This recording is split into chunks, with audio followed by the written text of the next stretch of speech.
کێشە گەورەکەی بەڕاستی کوردە، پارتی وێکێتیە. لە هەمان کاتیشە هەر ئەوان نین، ئیتاری تەنسیقی کێشە گەورەکەی ئیتاری تەنسیقیە. پارتی وێکێتی نە بە خۆیان ئەم ڕێئەکەون لەسەر ئەم پۆستە، نە ئامادەن بیدەنە کەسێکی تر.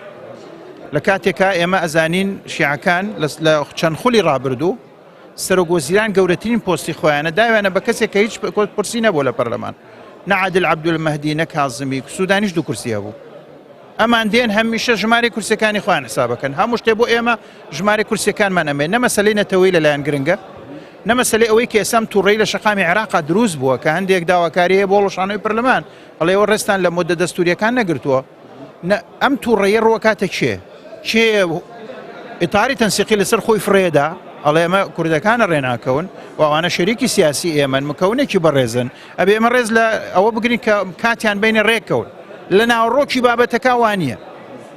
و من داوام کردم ڕۆ لە برادرانی پارتی وێکێتی شما لە کۆڵی خۆتان کەنەوە، کورد مەخەنە بەردەم ڕقی شەقامی عێراقی کە ئێمە بووینەتە هۆکاری پێکنهێنانی حکوومەت لە عێراقیش بە تایبەتی لەم ساتەی کە پڕێتی لە قەیرانی دارایی ئەمنی و سیاسی دەوروبەرەکە هەمووی لە ناو گێچەڵێکی زۆرایە.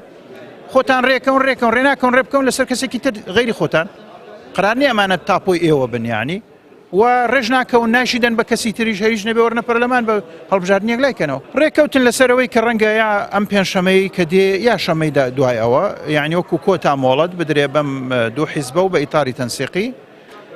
ئەم برادرانی ئیتاری تەنسیقی لەگەڵ ڕێزم چنێک بە مراعاتی کوردەکەن، سێ ئەوەنە مراعاتی خۆیانەکەن کە ڕێنەکەوتون لەسەر کەسێک، ڕێکەوتن لەسەر بەڕێز مالیکی ئەمریکا ڤیتۆی کرد، بەعزێ جیهەتی تر لەناو خۆی خۆیانە ڤیتۆی کرد، سونە حەلبوسی ڤیتۆی کرد، ئەمانە بوو بە هۆکاریەوەی کەم بابەتە پەککەوێت.